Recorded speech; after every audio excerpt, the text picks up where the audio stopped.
So reactions. When lighted, the barium nitrate decomposes into barium oxide, nitrogen, and oxygen. And it can also react with iron and aluminum, though at a slower pace. And it oxidizes them and releases more nitrogen and barium oxide, along with the oxide of the metal. And the iron oxide can react with aluminum too, and this oxidizes the aluminum and releases pure iron. But anyway, these reactions heat the environment and they release a significant amount of gases, mainly nitrogen and oxygen. And the sudden release of these gases are what expels heated metal components out of the sparkle. And this is the sparks that we see. So if you look at the sparkle burning, we see that there are a lot of sparks that explode mid-air. And this is something directly related to the percent of carbon present in the iron. This phenomenon can be observed in other situations where heated metal particles are expelled in the air, not only in the sparkle candle. And here's a video showing this phenomenon. This person is scraping metal, and this releases a lot of iron particles in the air, and they react with the air and explode. So what happens is that the carbon in the iron reacts with the air, and this makes the particle explode in smaller parts. Okay, so what determines the size of a flame? All the sparkles we used had the same composition and were made, in fact, by the same factory, even though they had different brands, but their flames were not the same. So we deduced that one of the reasons is the amount of components that are present in the candle. For example, having less oxidizer makes the sparkle burn differently. And here is a picture of in the middle. Is the sparkle not burned, and the other two in the right and the left are different sparkles that we burned, and we can see that the results is different for each one of them. This indicates that the composition was probably not the same in amounts. Another thing that we deduced is that the contact area of the substance with the air plays an important role. So here we scraped the sparkle and grinded it to make a refined powder, and then we light it up. And the more contact surface the substance has with air, the bigger and more intense are the flames.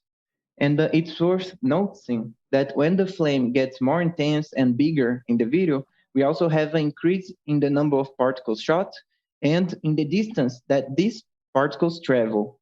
And this provides more evidence to what was said about gases in the reaction section. So the flame burning brighter means that the reactions are happening more and more gases are being released, so they are thrown away further. And here is a video, but with the not so refined powder. It's less refined, so it has less contact surface, and we can see that the flame here is going to burn very quickly, but it also dimes very fast. And this supports the thing about contact surface that we talked about. Also, it's hard to light it up. We need to light it up several times because the fire keeps diming. And in the sparkle itself, the metal stick, where everything's bonded to, acts as a heat conductor to avoid this type of problem. We also can see the same pattern as in the other video, where the more intense the flame gets, the more particles we see, and the further they go to.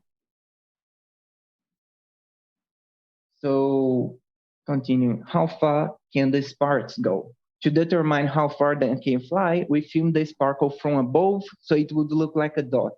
And using a software, we defined it as the origin. That's the first image here. And then we traced 3 vectors per frame, connecting the origin point to the point where the spark exploded. For example, here we have a small explosion, then we connect to the vector.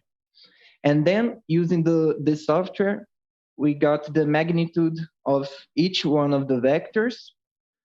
And using a Python code, we process this data to find the results.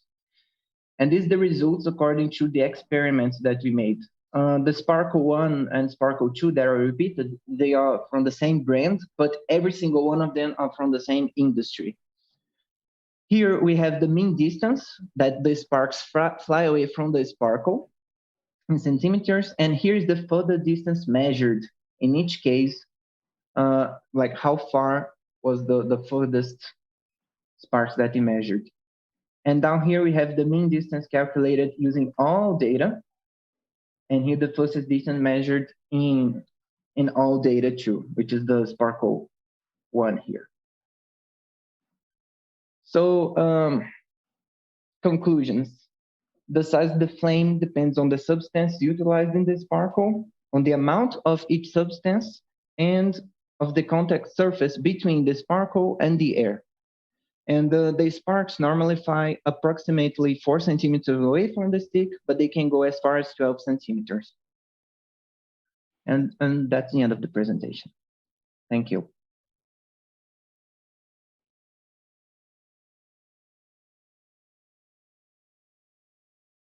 Okay, now the opponent team has 2 minutes to make technical questions. Could you show the slides again, please? I have some questions. Yes, of course. Could you go back to slide number 9 for a minute? Yes. Hold on, here. What kind of camera did you use to capture the data? Cell phone. Did you use like a slow motion technique or just a regular? It was a cell phone, but I think it was one of those iPhones that can do like a slow motion, but it's not a very refined one.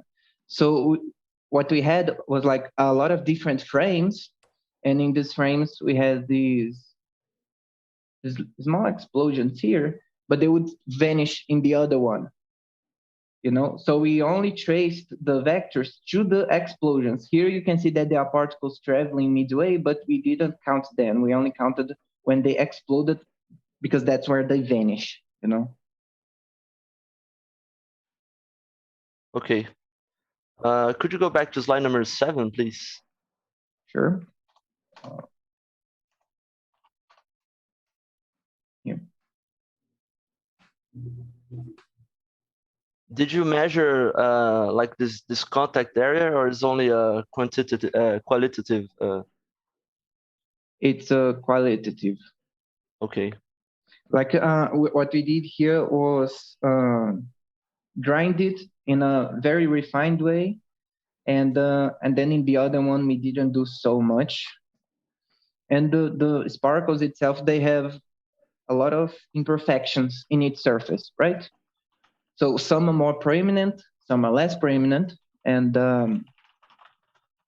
that's why we worked with this. All right. Opponent 10 seconds. Can you go to slide number 10, please? Yes, of course. Yeah. Why are uncertainties different from measurement to measurement, like the sparkles? Is it because of the way you measured it, the software? Yes, the first one is actually the mean distance is a calculation of a lot of different sparks, and this one is just one spark, So Okay. okay. Okay, now time's up for questions. Now the opponent has 3 minutes to prepare their presentation.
Could you give us the time, please?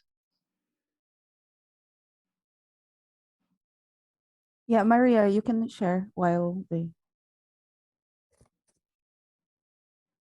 Also, I'm going to be sharing the screen. Could you? So you have 1 minute. Yeah. And 1 minute and 45. Now it's 1 minute and 30. Could you enable me the permission transmit. to share the screen? Yeah. Yeah.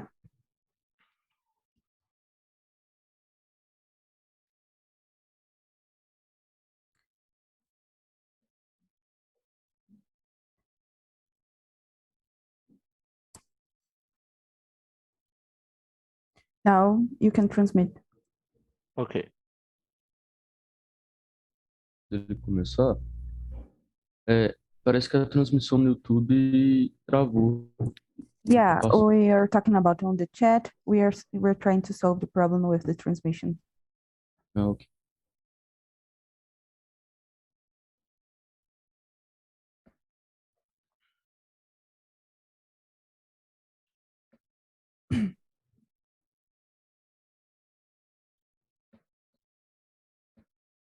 Can you guys see my screen? Yes. Yes. Yeah. All right. So You have 5 minutes to make your statement. all right. Oh, so hello everyone. My name is Rodrigo. I'm going to oppose problem number 5, sparkler. So the problem dictates investigate the burning process of a sparkler. How far can the sparks fly, and what determines the size of the flame? So the reporter was Renan from UFMG. I would like to thank you for your presentation. It was really interesting. So let's first talk about the positive aspects. So there's a very interesting literature review about the burning process. You presented us with some chemical equations about what is actually burning inside the sparkler. You also gave a very interesting remark talking about how the oxidizer enables sparklers to burn in every place, even underwater.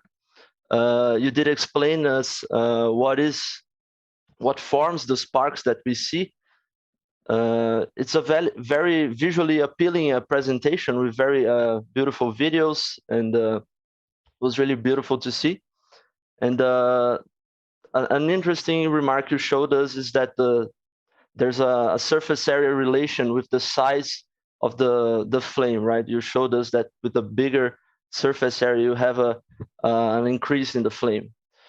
But there are a few lacking aspects here. So we felt that, first of all, there wasn't many quantitative experimental results on the burning part of the sparkler presentation.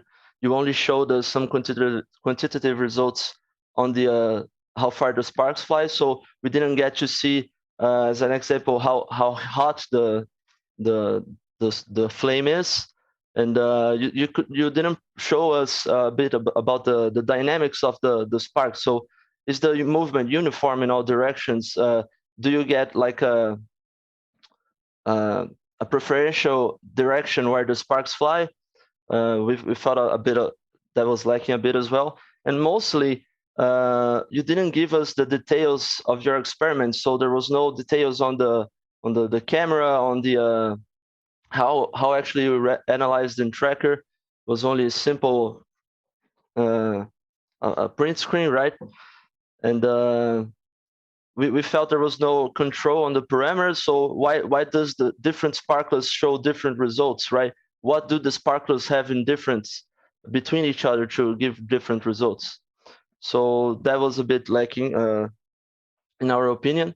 And some things that we would like to discuss here is why do the sparks stop? What kind of drag makes them stop?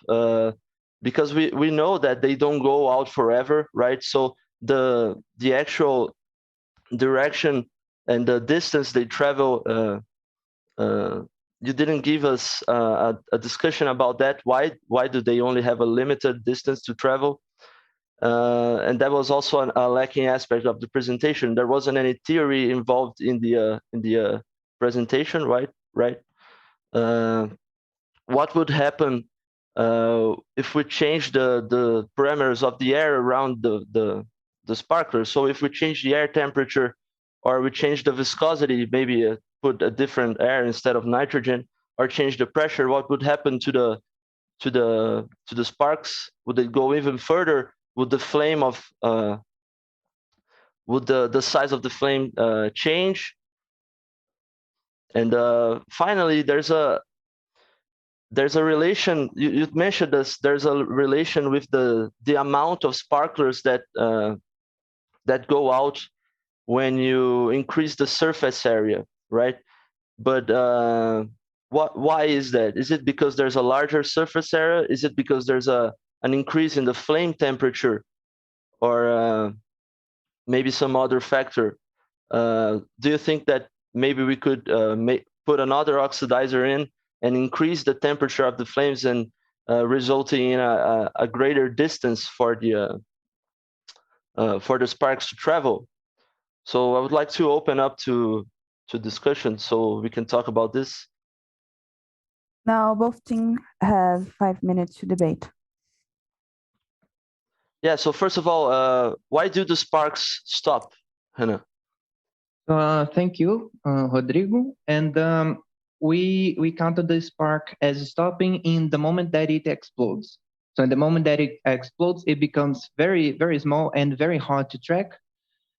And so we decide that it stops there, you know, and that's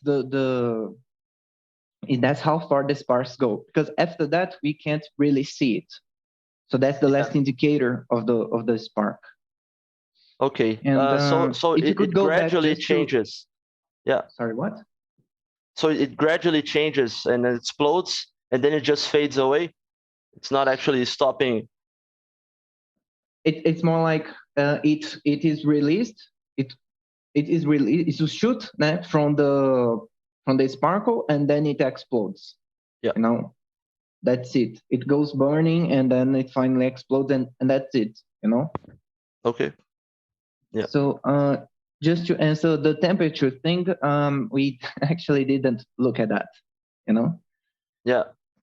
And, so there's an continue. interesting discussion, because I was asking about why do sparks stop. I was more interested in the physical aspects that made like the spark explode. Why does that happen, right?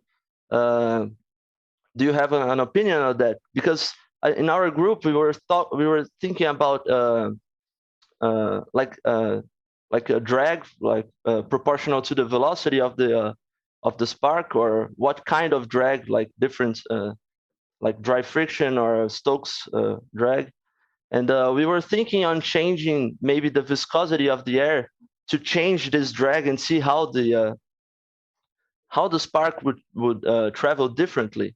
Do you think there's anything that can be done to increase the distance the sparks fly? Yes, I think we can, but this would also relate to how close to the sparkle it would explode, because that was the main parameter that we decided upon, you know. But yeah, but in the literature there were examples of burning the sparkle in different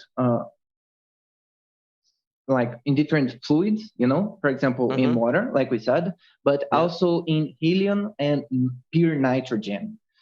And in these situations, there were not a very apparent amount of sparks, sorry, you know?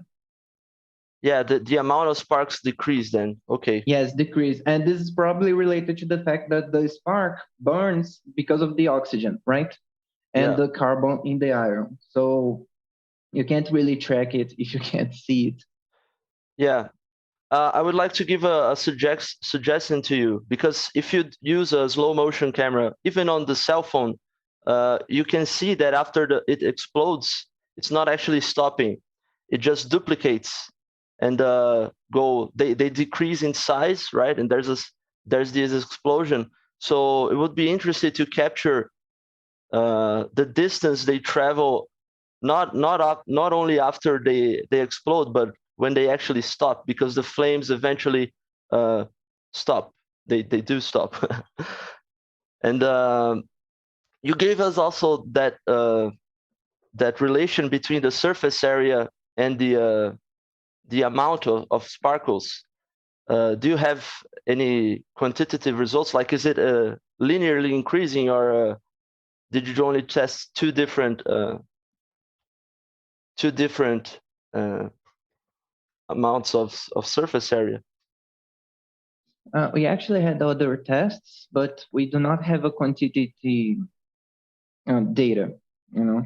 But the reason I cited that was more to support the thing that we said about the composition, that it's the chemical reaction releasing gases that makes the sparks fly away, you know, and releases energy, all this kind of thing. So if it's burning brighter, if the reaction is happening more, then obviously we're going to have more energy. So the sparks, are going to fly further and more violently.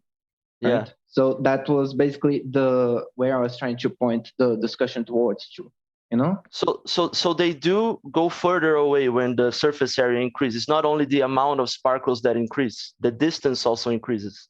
Yes, yeah, like I said, it's more sparks and they go further too. Okay, yeah. Because more gases are released in the makes sense. reaction. Okay. Now the other team members can join the discussion.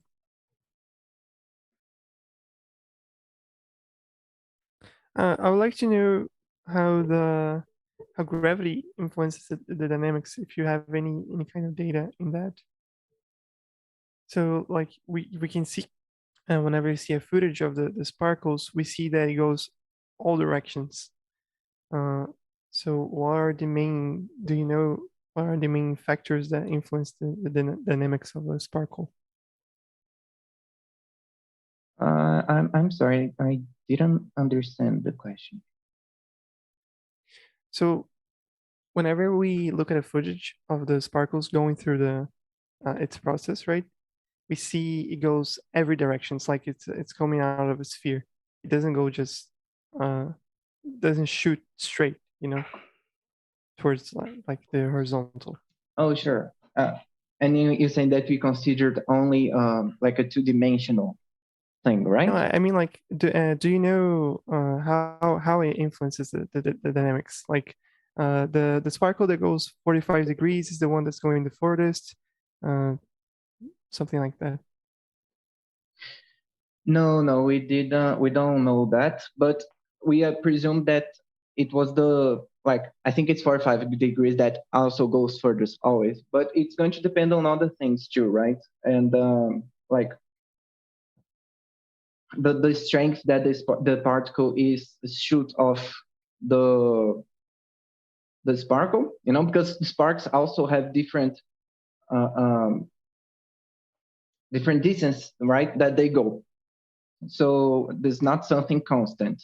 What we did here was like a mean of all this, and in the experiment, in order to reduce this, how can I put this?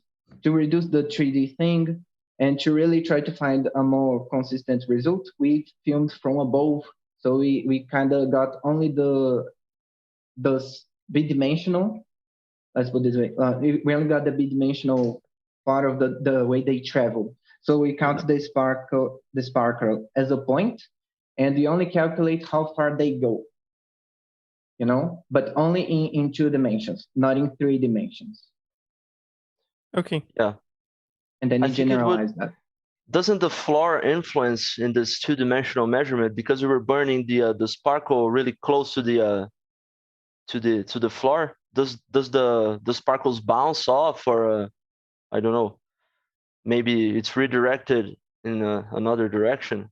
Did you test the influence of the floor?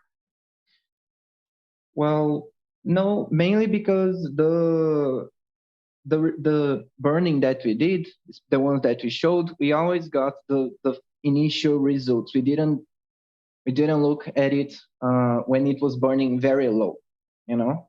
And in this initial process, and in the middle of the sparkle too, they don't really bounce off the ground or anything like that. Okay. So we consider just the beginning and All right. Yeah. and then generalize.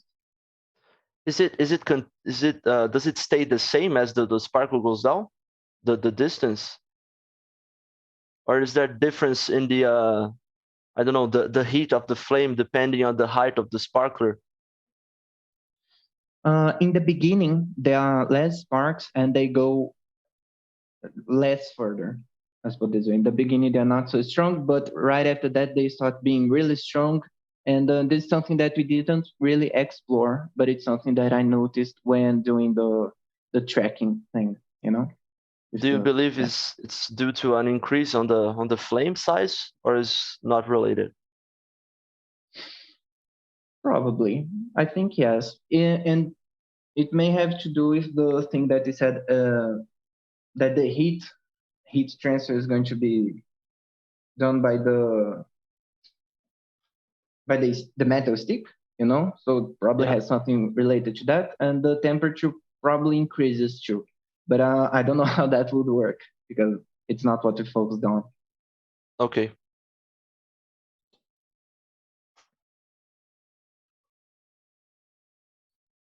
So, yeah, I think. So if you ended the discussion, the reporter has 1 minute to make its conclusion.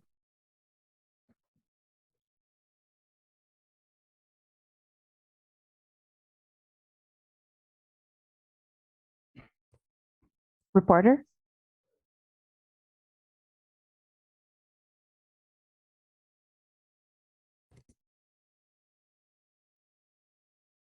Renan? oh, sorry. 1 minute to make your conclusion. I think that's it. We had a good discussion. They presented very good points and the thing that we didn't thought of, and maybe in the future we could expand upon because they're actually very interesting topics, and I think they would add greatly to our research. So thank you. Okay, now we have 6 minutes for jury questions. Hi, I have a question let me start my video. For the opponents. So in the beginning, you say that reactions, they don't need oxygen.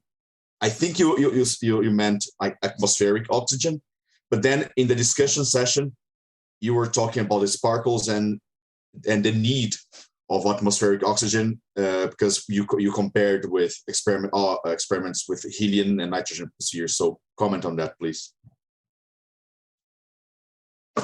Yeah, so this is also an interesting aspect, I thought, because in our experiments we saw that different atmospheres actually did change the distance of the sparkles, right? So there is a great influence on the amount of oxygen, at least, on the burning of the sparkles. But I also think that we could change the drag of the sparkles depending on the viscosity of the fluid that the sparkles are traveling. So there are a lot of different parameters that could change the direction and the distance the sparks fly to. And oxygen is definitely an important one. Yeah. Yeah, but you said that you didn't need oxygen. Probably when you were doing the literature review, they said that, and you found different conclusions. So why didn't you point that out? Yeah, the distance, the discussion on the oxygen I made was regarding the burning process, not on the sparks flying away, right? And it was also in that part of the presentation they were showing that the oxygen on the atmosphere was not needed for the burning of the sparkler, but they didn't discuss the need for oxygen on the sparks that flew off. Yeah. So it's different. Yeah. Now moving the question to Leandro. If you have more time, then we can come back to you, Diego. Sorry. Okay, I have a question to the reporting team. You mentioned that you had an average distance flight, and you reported also the farthest distance that you measure. Do you have a histogram of the distances your particles flew? I don't know what's a histogram. Sorry. You don't know what's a histogram? Okay, okay. So, But no, we don't. You know. okay. So do you, why do you think you have an average with a very wide distribution? It's like the error bar is almost the size of the effect, and some of them fly so much farther. What is the cause for such a width in the distribution of distance of flight of the particles? Well, most of the particles actually were around like from 2 centimeters to like 6 centimeters. So the ones that go farther are weird, you know, they're not the rule. But we think that it's because of the thing that we said. For example, the flame burns brighter, so they will go further. So in some places, it will be released, will be shot, the spark will be shot further, you know, and faster. But it depends on the angle that the spark will be shot at, a lot of things, and we didn't really consider it. We try to focus more on the general thing, you know, and how can the opponent comment on this? Sorry, Leandro, we have to pass to Luis. We can come back to you later. Thank you. So the opponent team, you've shown a series of parameters of the atmosphere that you consider are important, but what you didn't approach the properties of the spark, right, of that shining object. That what property do you think is the most relevant for the observed travel distance? And then I'd like the reporters to comment on that.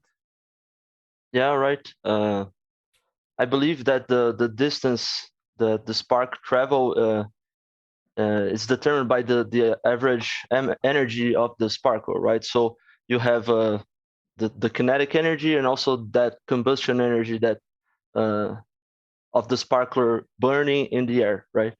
So I believe that a sparkle with greater mass would travel further away, not only because they have a greater inertia and kinetic energy, but also because it has more fuel to burn. The iron that the reporters said that constitutes the sparks, it would burn further away, right?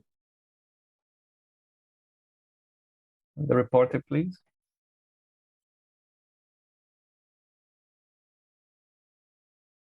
Sorry. Sorry, I'm gonna have to interrupt and pass to Alberto. Hi, could you, the reporter team, present the introduction again? It's possible?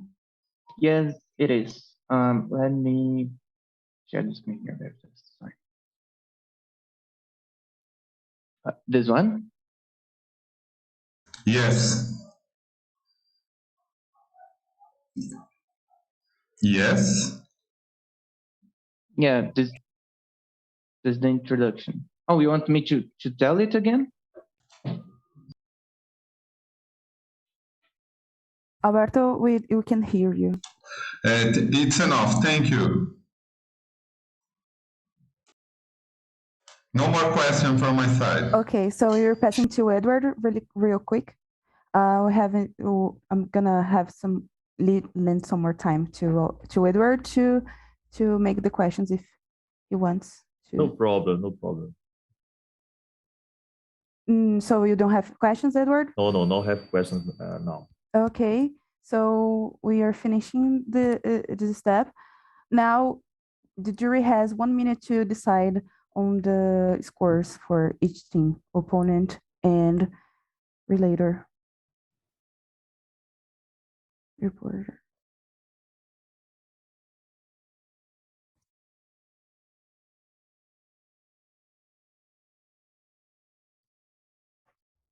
We need to submit.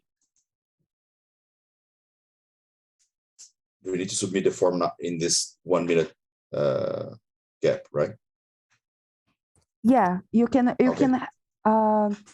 direct message me your scores. I just sent the form. Okay.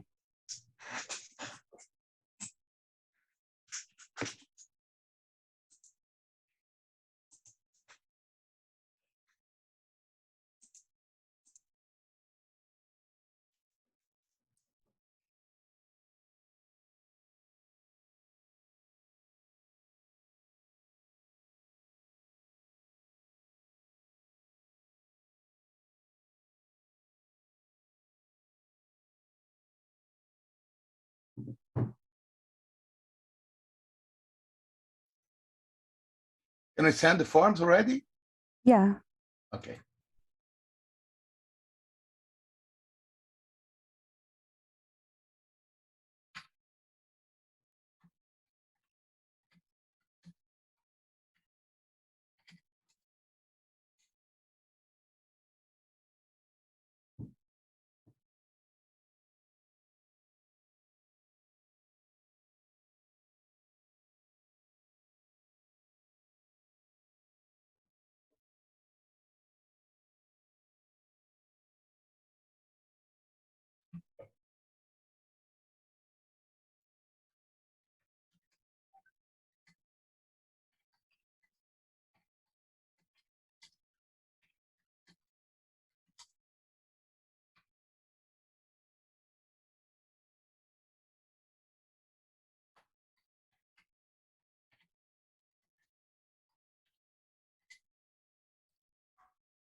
Now time's over for.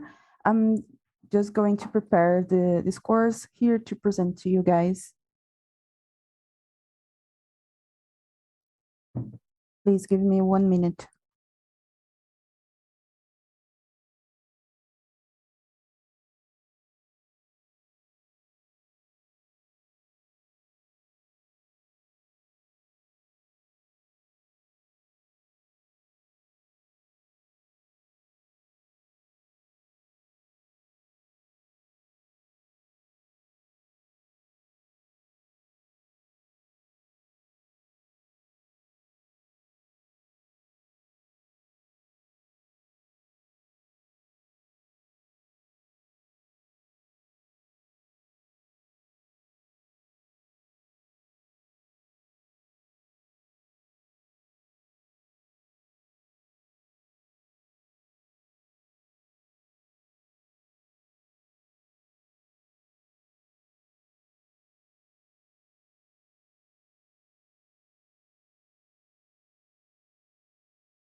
Just 1 minute more, please.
Sorry, guys. Google thinks I'm a robot. I have to.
Finally, sorry the delay. I'm really sorry. Now I'm showing the scores for both teams. So I'm going to share my screen, and you see a spreadsheet with the score.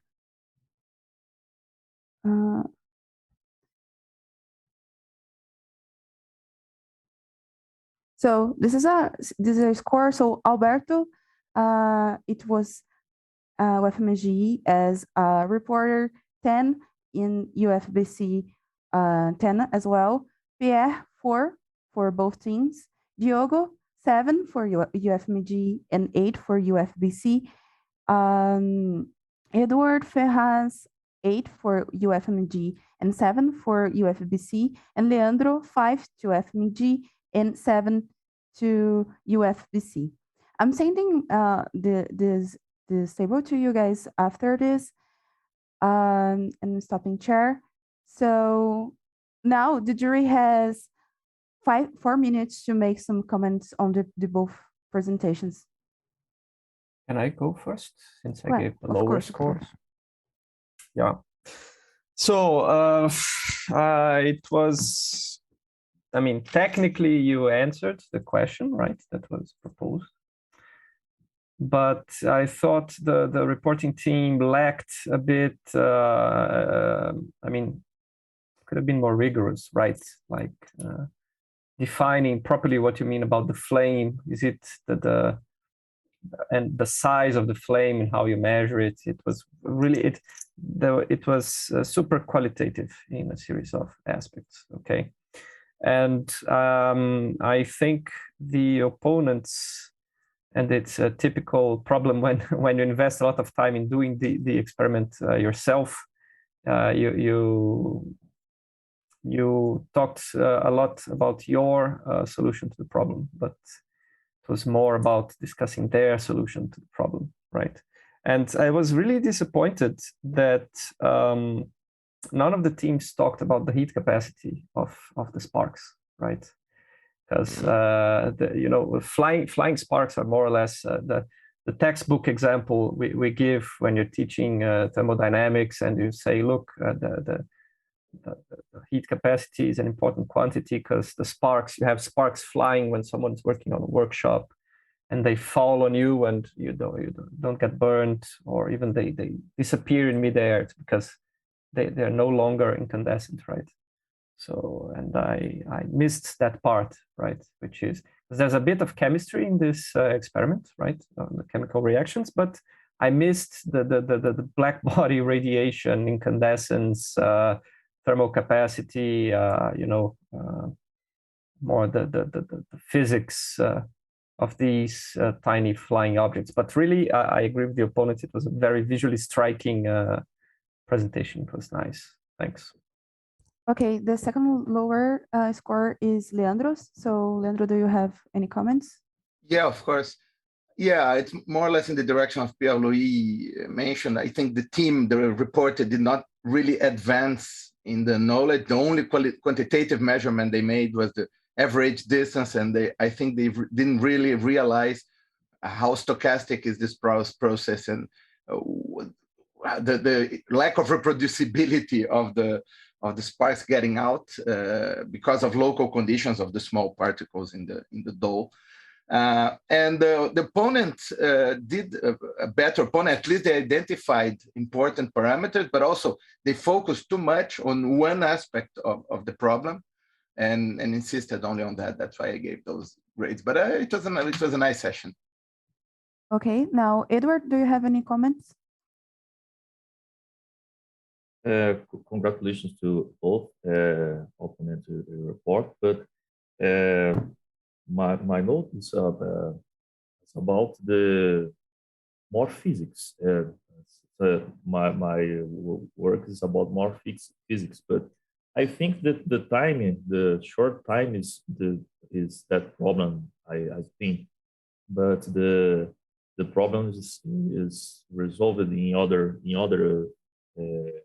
moment. But here, for me, okay, the presentation. Okay, thank you, Edward. Now, Diogo, do you have any comments? Yeah, I have some short remarks. It was a nice section. My grades, I guess they're sort of in the average, but I'm still learning how to grade them because it's my first competition ever as a jury, and I thought that both teams weren't so rigorous. That's why I gave the 8 and 7, and I think like the reporter team, like they focus too much on trying to answer questions they didn't answer before by themselves. So like they focus on their problems, on trying to argue with the opponents instead of like trying to find the weaknesses on the opponent's argument. So that's why I gave a slightly lower grade. So that's all. Thank you, Diogo. Now, Alberto, you gave both teams 10 points. Yes. Do you want to comment? First of all, congratulations to both teams. And following the instructions that sent to me, both teams filled completely the points. This problem is a problem that is very non-linear, very complex. And from my point of view, they make very good effort to try to show the main aspects of this problem. As far as I can see, they filled completely all the points, and congratulations. That's all. Thank you very much, Alberto. Thank you very much, jury and both teams. Now we have 10 minutes break before our next round. So you're going to be back here in exactly 10 minutes from now. Please, Maria. Thank you very much, guys. See you soon. Thank you very much. Thank you. Bye.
So break time's over.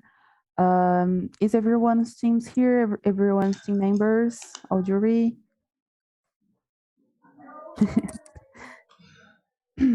I'm here. If you are all ready, we're gonna start. Carol, sorry to interrupt you, but the clock has the blurred background on.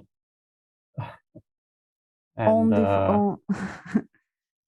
so then you see number 1 is blurred. So yeah. Maria, can you stop the blur on your webcam? I think you can do this by just changing on the video options. Yeah. Perfect. Thanks. Thank you, Pierre. So now, if the opponent team is now UFMG and the reporter is UFBC, the opponent team will have 1 minute to challenge the reporter team. Starting now.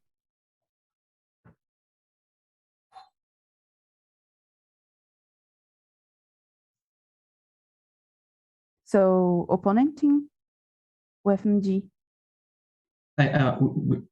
We're discussing the problem. Okay.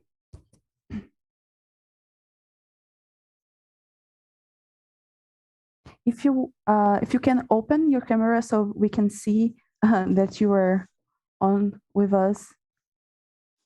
If not, it's okay as well.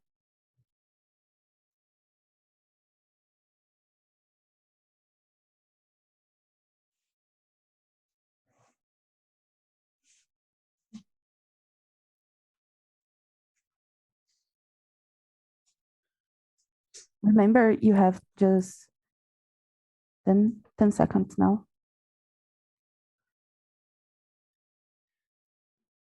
We decided to ask the other team to solve the problem smashing spheres.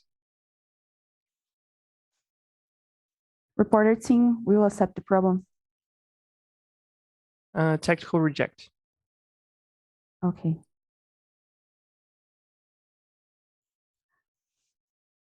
Next problem, opponent team.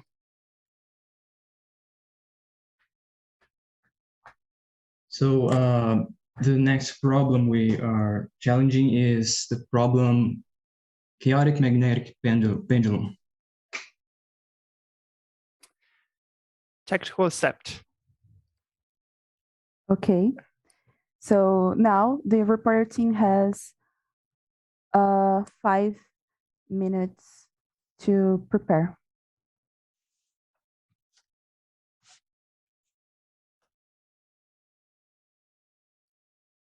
Remember, reporter team, you already have one technical rejection. Okay.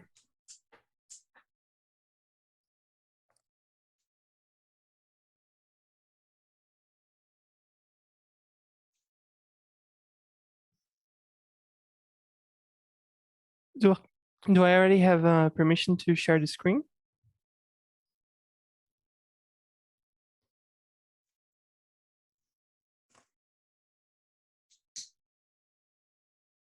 Sorry.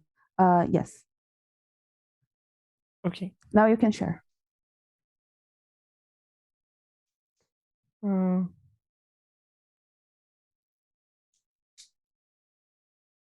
Just a second.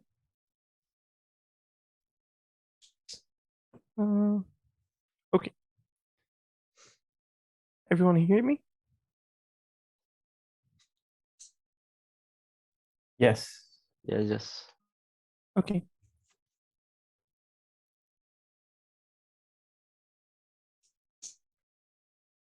Can I start?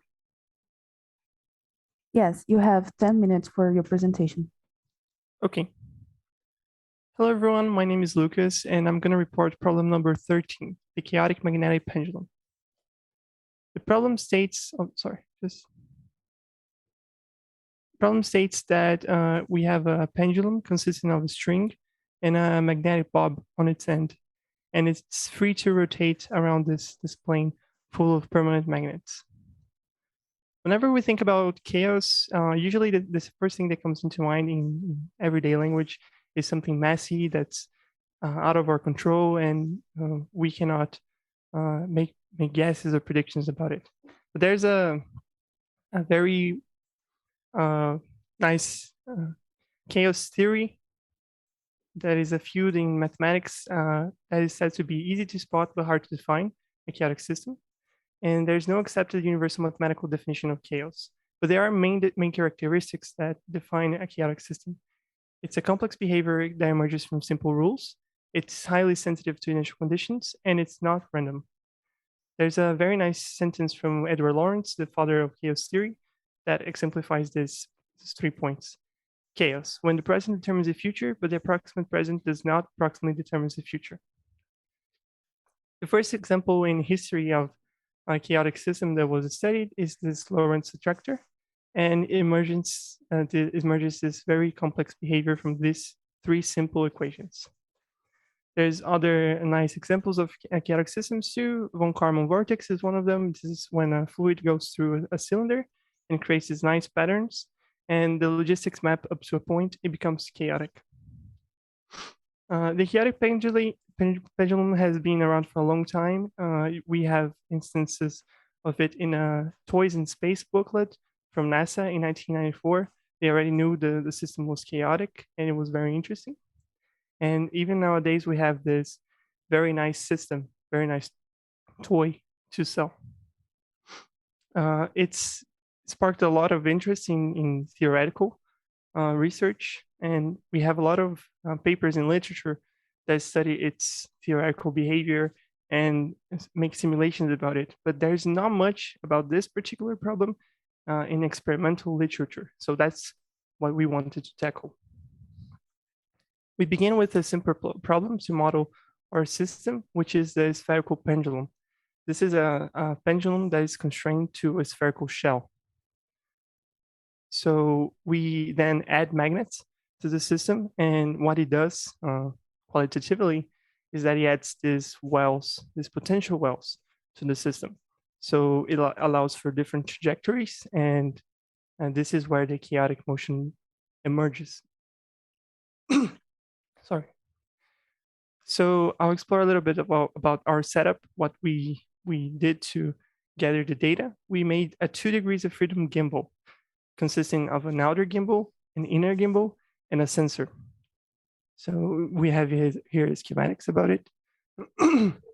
It has a rigid rod and a magnet on its tip. The reason why we went with a rigid rod instead of a string, as the problem states, is because the string adds a torsion component towards the z-axis. So we wanted to avoid that complication to the theory. The arrangements we made with the magnets were the following. We had with 1 magnet at the center, 2 magnets on different extremes, and 3 magnets in this equilateral triangle configuration. This is some pictures of our setup. You can see this is a 2 degrees of freedom gimbal. There are bearings here, I forgot to mention, and both in the inner gimbal and the outer gimbal.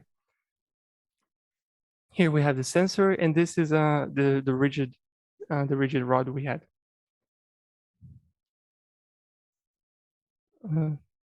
Sorry. So we have some videos of the setup working here. So it's basically just swinging the setup and a video showing the setup. So the first thing we did was to account for friction, because our system, as any real system, has a lot of friction. So what we did was collect the data. This is data from the sensor, and we estimated we fitted a plot to get the friction. So there are 2 different friction coefficients for each plot. This is a plot from releasing the system from the x-axis and the y-axis of rotation. and they have different friction coefficients, but they have two different types of friction: dry friction from the bearings, and air resistance friction from the air resistance from the rod and the system itself. Here we have a fit of how we discovered this coefficients. The coefficient for dry friction, this is this C1 here. And the coefficient for the air resistance, this is C2 here. And this is a log plot, a log linear plot of the amplitudes following with time.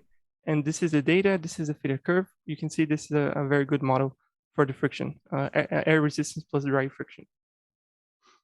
Our sensor is an MPU 6050. It has an accelerometer and a gyroscope. And from these data sheets, we can calculate the uncertainties from each measurement, the accelerations and the angular velocities. Based on this, it can calculate angles, angular displacements, and also these things. And from that, we can get the position from the magnets. So a good way to analyze what's going on with the motion is the phase space of the the trajectories. And we have here a phase space with no magnets thrown from the x-axis. We can see what's happening here is here we have a lot of energy in this outer trajectory. And so this is just a simple pendulum, right? But as it's decreasing in energy, it's going towards the center. This is the action of friction. The friction is decreasing the total energy of the system. So it's going towards the center. This is x velocity, y velocity, and the y-axis. Since it's rotating around the x-axis of rotation, it has motion in the y-axis of coordinate system.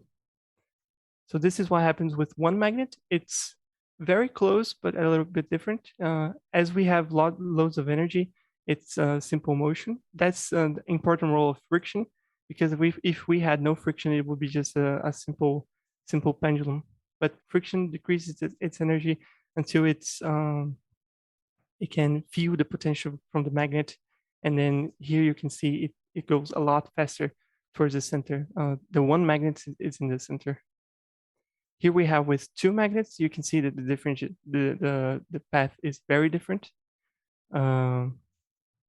It starts with a lot of energy, but then it quickly feels the potential of both magnets, and then it settles towards one magnet.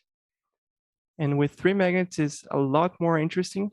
You can see whenever it feels the potential from the magnets, it suffers drastically from it, because the z-axis, the upwards axis, is the axis of the position, and you can see it wants to go to a lot of positions, a lot of settle in a lot of positions, but it eventually goes towards one of them. So to get an objective measurement of chaos, a way we could do that was through Lyapunov exponents, but they need a lot of data to work. I'm talking about 10,000 different measurements going on. So it's very difficult to calculate Lyapunov exponents. But there's a local finite time Lyapunov exponent that depends on a lot less data. And there's an algorithm by Rosenstein that can calculate these local finite time Lyapunov exponents very efficiently. However, our data was not sufficient to calculate it, because we would need more time, we need a little bit less friction. So our conclusions is that we have collected tons of data and empirically explore the differences in phase space of systems with different configuration of magnets. Namely, one magnet does not appear to be chaotic at all, not in that configuration, and two magnets has potential to be, but three magnets definitely is chaotic.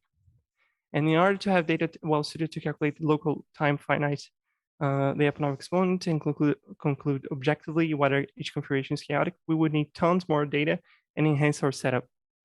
So we don't currently have these Lyapunov exponents, but we are on the way to. And friction plays a very important role and should be fine-tuned to yield the best results. That is, very high friction would make the system collapse very quickly, and we wouldn't have much data points, but very little friction to no friction wouldn't yield a chaotic result at all. Okay. And that concludes Now, my presentation. now the opponent team has 2 minutes for technical questions. Can I stop sharing? You can keep this for a minute, please. Okay, okay. So with BC technical questions. I have a question. Did you collect the data only with the sensor, or did you try to collect the data with a camera? No, I only collected with the sensor. I had I had some data collected with the camera that weren't usable. We just I captured the motion and I simulated the motion to see if it matched what I saw in the camera. But that was it. I didn't use a camera. The reason was because it's different to account for parallax effects, and it's different to set up the configuration to capture the motion with the camera. We had tried that, but it didn't work.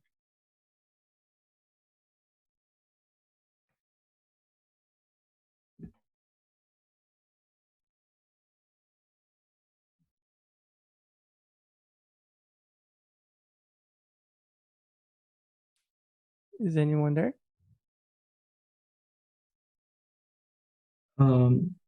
Okay. Just 1 second.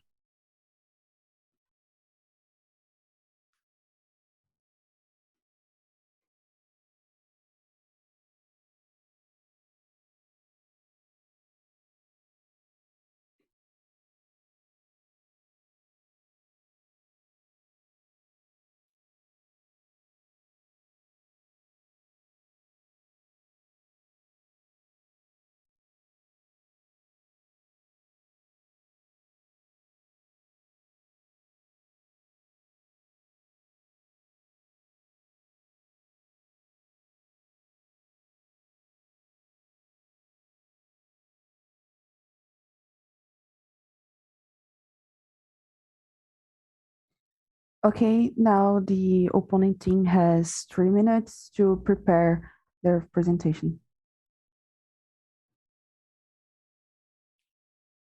Should I stop sharing? Yeah, Lucas, please stop sharing.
Opponent team, please share screen, and you have 5 minutes to make your statement.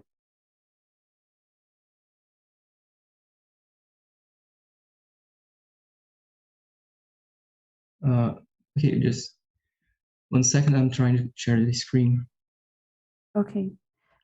We're starting the clock for 5 minutes. All right. And I have to, yeah, sorry. I can't share the screen. Yeah, we're starting after I give you permission. Maria, that's 5 minutes. Now you can share, Okay. Bernardo. Share.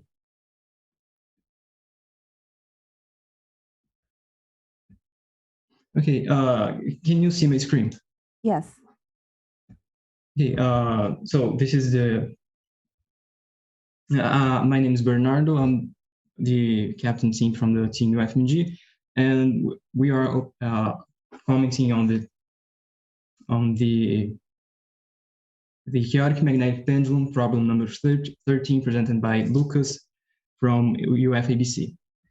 So before starting the opposition, I want to take a quick look at the problem statement, which states that consider a pendulum consisting of a magnet bob attached to a string. If a pendulum is allowed to swing over a structure of permanent magnets, it will display complex motion. Study the pendulum dynamics and its dependence on the number of magnets and their arrangement. So the positive aspects of this presentation was it was a very well literature revised presentation. You talked about the definition of chaos, that it's not a random movement. It depends intrinsically on the initial conditions of the system. You have a great contextualization and beautiful graphs. It was well displayed. And the aspects to, so congratulations to the team for the study. It was really good presentation. And the aspects to improve, I would like to talk a little about more about the magnet orientation of the system, because it was a question asked in the magnet arrangement in the system. It was a question asked by the problem statement, and I felt some lack of, I didn't understand it, how the orientation of the magnets were, how the magnets were oriented in the system. They were attracting, they were repelling, and did you try to change its orientation to some magnets attracting, some magnets repelling the bob? And another example thing, you showed some results, and I would like to, we know that the system is chaotic and it depends a lot in the initial conditions of the system. And I didn't see how in your results, what was your initial conditions? Did you just loosely the magnet from a position? Did you try, did you put some initial velocity in the system? And so I think it was a problem. It could be resolved in a really small slide showing a point in a graph.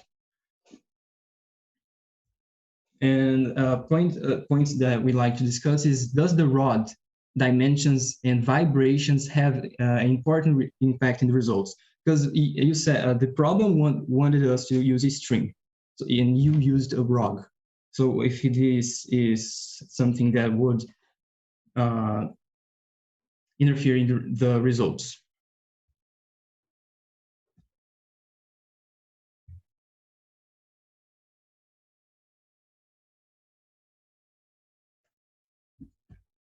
How many minutes does it have? I can see the chat. So can we start the debate? For the opponent and the reporter can start debating. You have 5 minutes. Okay. Thank you, Bernardo, for your compliments and your points to discuss. I really enjoyed them, and I'll begin with this point to discuss. The raw dimensions and vibration have impact on the result. Absolutely do. Okay, the raw dimensions. So there are a lot of things that they impact.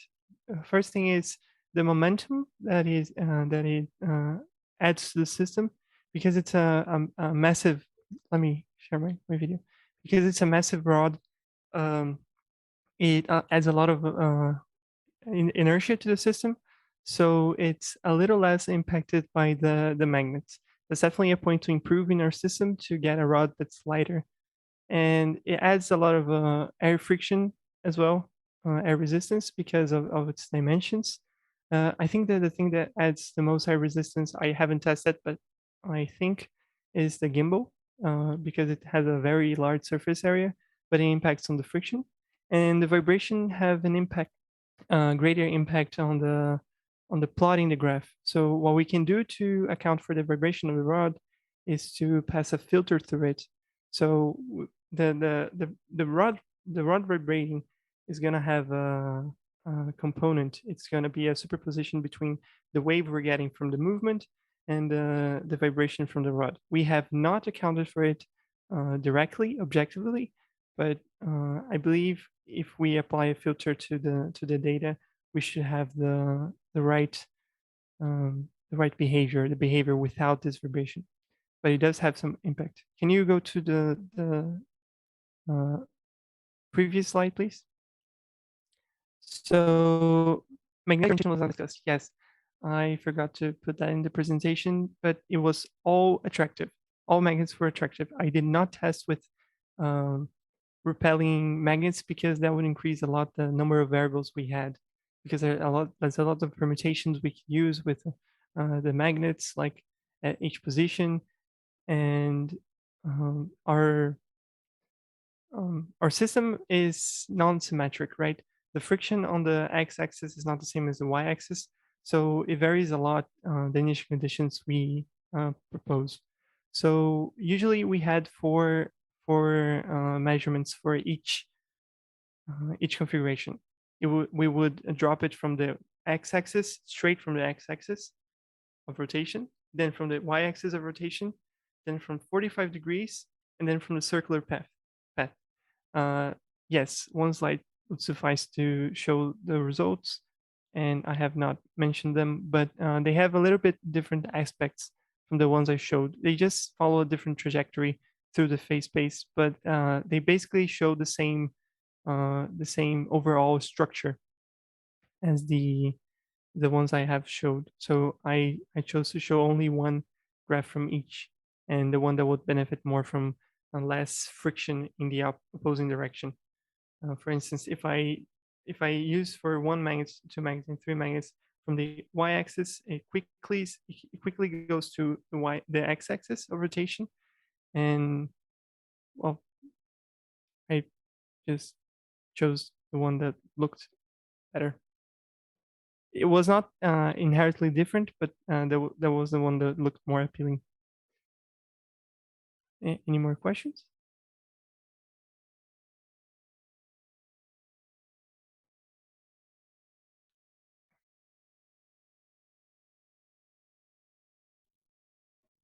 I'd like to ask you something about the Lyapunov exponent. You said that the Lyapunov exponent was something to quantify. Actually, the Lyapunov exponent is a quantity that could quantify how chaotic the system is. Did you try to? And you said that actually it is a really hard problem to find the Lyapunov exponent for a time series. Yes, for a time series, and once we don't actually have the equations of motions actually properly resolved. But did you find another quantity, another way to quantify how chaotic the system is? Because another way to quantify, not only just looking at the graphs that show. So this is a here we have a chaotic system looking at its phase space. You find another way to quantify this? So two ways I found to quantify was looking through the Poincare section of the graph. I have not done that, but looking at the Poincare section, but it's another way to look at the graph and see if it's chaotic, and the largest Lyapunov exponent. And something I forgot to mention is that if the largest Lyapunov exponent is positive, the system is very likely to be chaotic, and if it's negative, it's very likely not to be. So that's why it's a good measurement, because the sign of it tells you the chaotic property of the system. Just remember that the discussion is open for the other members. They can join the debate. Yeah, if I may, I would like to ask a question to the opponent team. Because you mentioned that magnetic orientation of the magnets, and I would like to ask you if you think like the number of the magnets for attractive magnets, when you have only one magnet, we still have a deterministic result. But if we change the orientation, do you think that the result will start to be chaotic, or it would still need 3 different magnets to have a chaotic behavior? I'm sorry, can you just repeat the first part of the question again?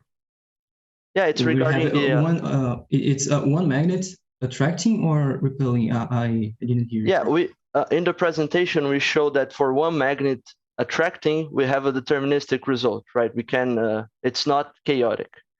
If we flip the orientation, would the results start to get chaotic with one magnet? I don't actually know. It's a question I would like to propose to you. Or do we still require 3 magnets, or maybe 2? So when we're looking at the so one way to quantify the chaoticity of the system, it was with the Lyapunov exponent, and the other one was with the Poincare section. And when we are when we have one magnet and it's repelling, the Poincare section will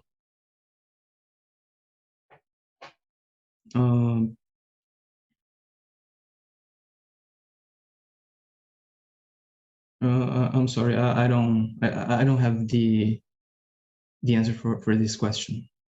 Okay. Yeah. No, but maybe we could just discuss, right? Because all right. Yeah, because when you have a gravitational well, in the case of on the absence of a magnet, right? We have a deterministic thing, and when you have an attractive magnet in the same place as the potential as the gravitational well, it still is deterministic. But if you have a repelling one, what you get is 2 competing wells instead of only one. So my guess is that with only one magnet as the repelling one, we will have a behavior similar to behavior we have with 2 magnets in the attracting configuration, right? So I still think it would be kind of chaotic, but not as much as with 3 magnets. Do you agree with? Sure, I certainly agree with your point here. Something I was wondering about is that when we're looking to the potential of the system created by the magnets, we can actually, if we don't have an attractor in the center, when the magnets are not attracting and they don't have a potential attractor in the center, and instead it's repelling magnets, we could actually try to see which potential is greater, if it's the gravitational barrier or the I think Yeah, I think I'm this can sorry. be fine-tuned. You know, if we have the rotational well and competing with the magnetic well, we can fine-tune it because we have an expression. I didn't show in the slides, but we have an expression for the magnetic potential. The magnetic force is proportional to the inverse square of the distance between the magnets. So if we use that, we can fine tune how to craft the potential in order to make them compete, be more competitive. Is that something? Is that what you were wondering? Yes. Sorry.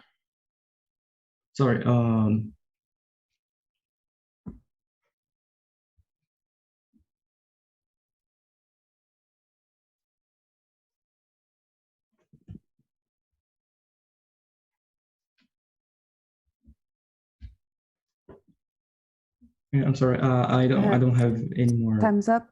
Now Okay. the reporter has 1 minute to make his conclusions. So as for my conclusions, I think that the system still has to be improved a lot in order to be a more suitable example of how to calculate chaos. We need to remove or at least make the friction coefficient smaller to get our better data. We also need to quantify with different configuration of magnets as in attractive and repulsive. And that was a very good point. And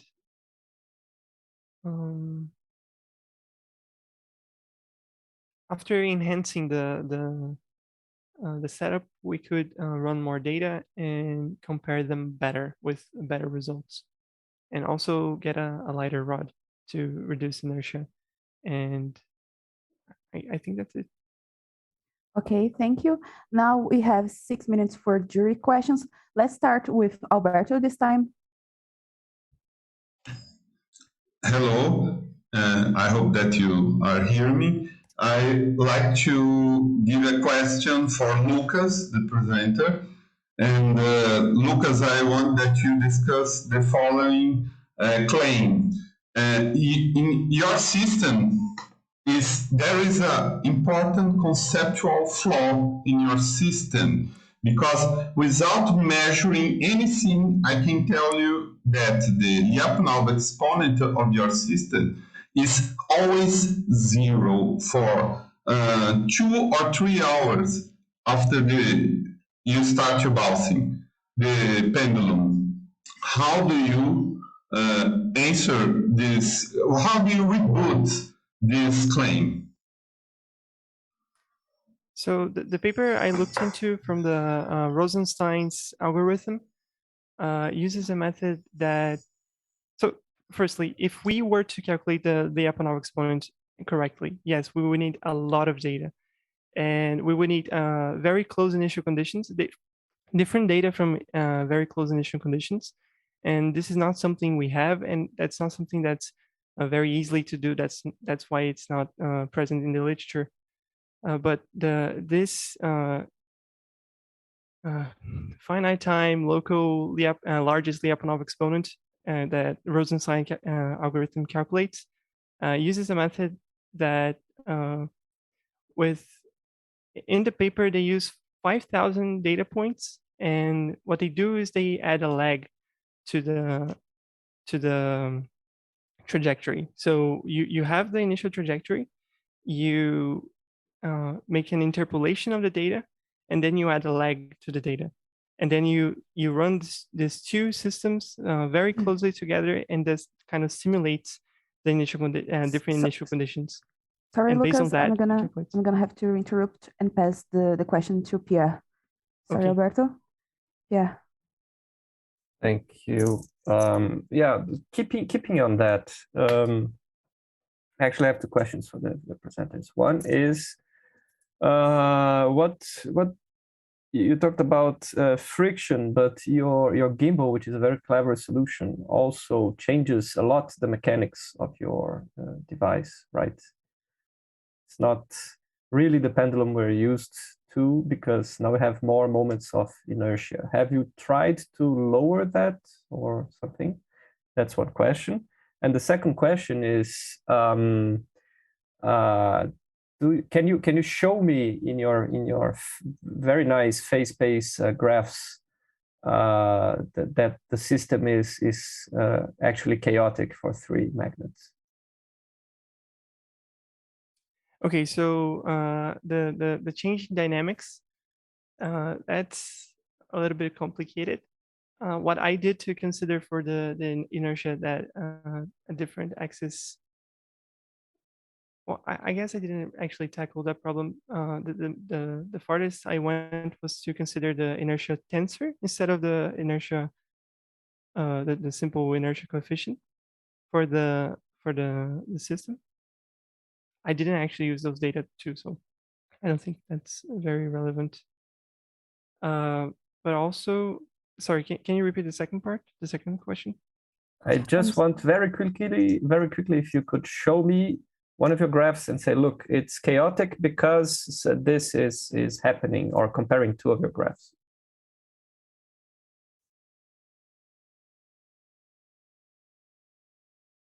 Sorry, can you see my screen?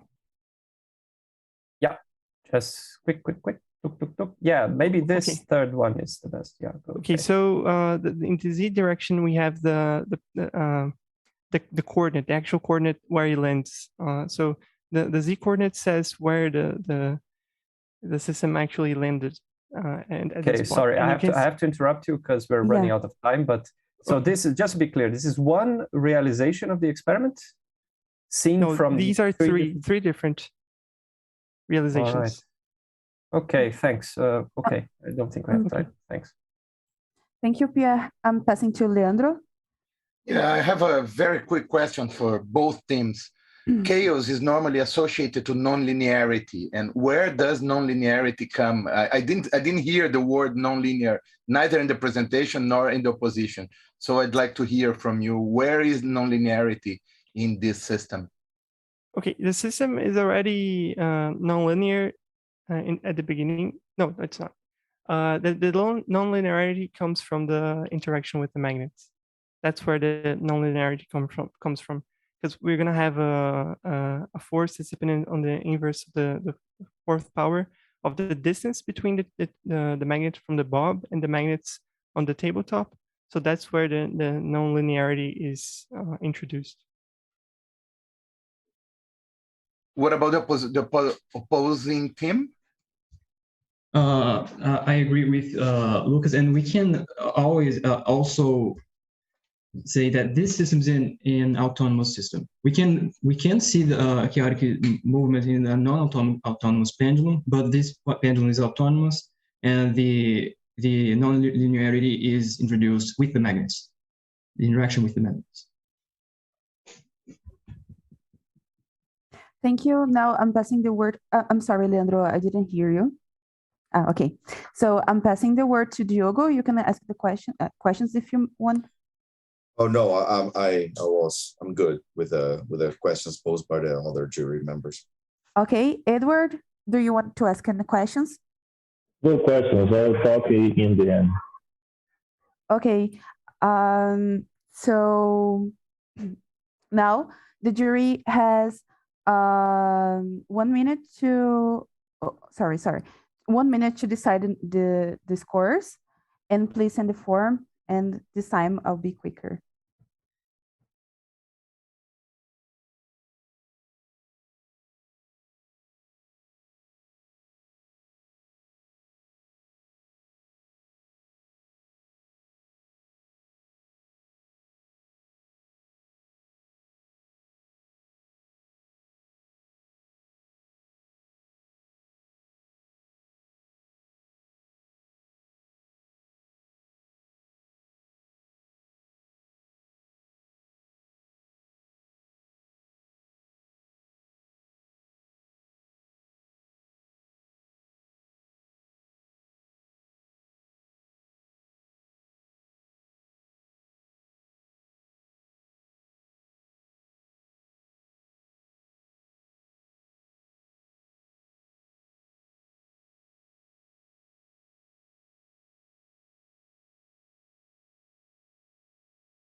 Okay.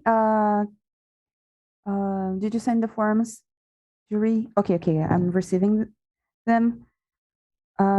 It's an image. I sent. Okay, okay. I received all, and I'm going to share with you guys. Just real quick. So this is the scores for UFBC as reporter and UFMG as opponent. Alberto, the score for Alberto is 9 for UFBC and 7 for UFMG. Diogo, 8 for UFBC and 7 for UFMG. 9 for UFBC and 5 for UFMG from Edward. And Pierre gave 6 for UFBC and 6 for UFMG. And Leandro gave 7 for UFBC and 5 for UFMG. Now we are going to open for the jury comments. Again, Pierre, if you want to start, I think your scores are the lowest. Yes. Well, I'd like to thank both teams. I think this round went better than the first one. The first one we were always a bit nervous. And congratulate UFABC on the nice idea with the gimbals. It's very interesting because it allows you to get this reconstruction of your phase space, right? Or your still I found there was a lack of variation in the parameters, especially between attractive and repulsive magnets. In the end, you just investigated one condition, right? And you've shown us some basins of attractions in your slides, but then didn't really comment on that, and then didn't really show even that your magnets were going to different places if they started from different places, right? So I guess it's maybe you had the data, but you could have explained it better, and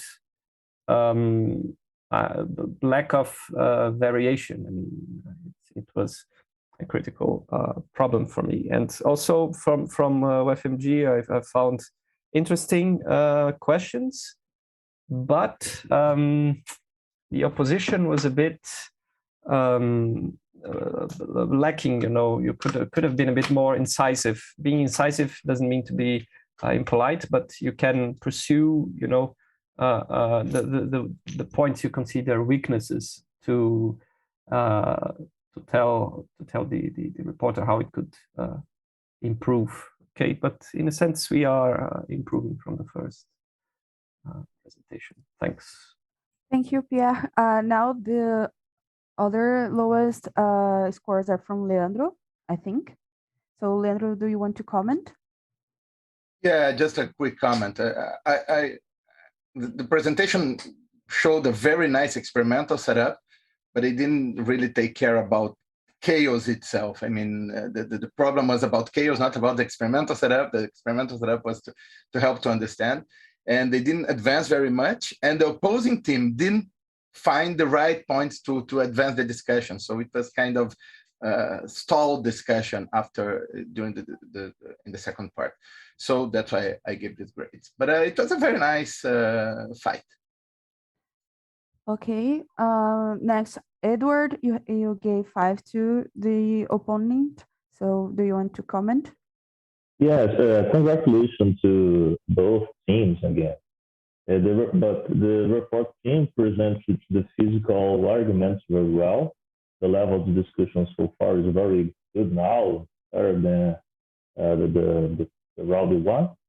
If they manage the answer the opponent's questions very well.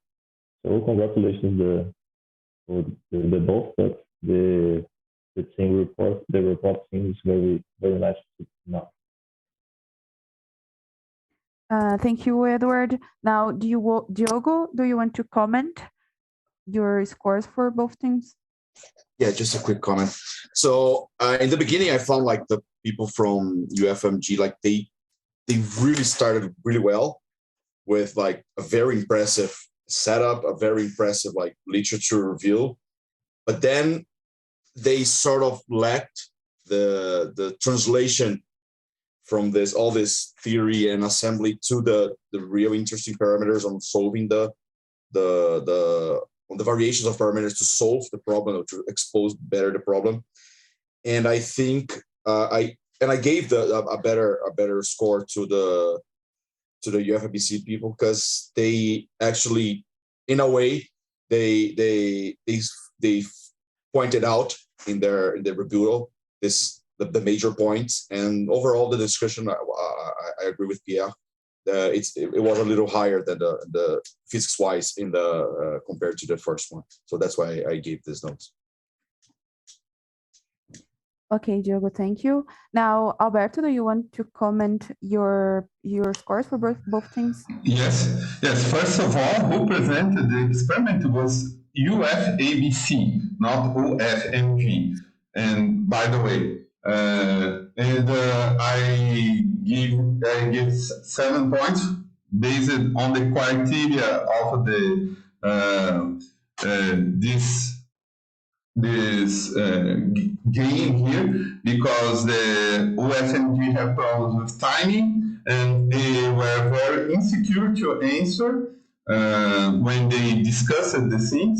And it's interesting because the team did not help Bernardo, and everything was very good with the team of UFABC. They just did a slight error, and when they say that nonlinearity was related to the magnets, but because the nonlinearity are related with the equation of the pendulum, because you cannot use the sine of the angle of theta equal the angle theta. This is just this point, because this is a very studied system, different from the first case.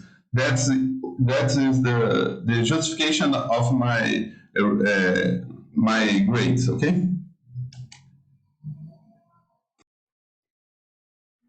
Okay, I think that's it from jury commentary.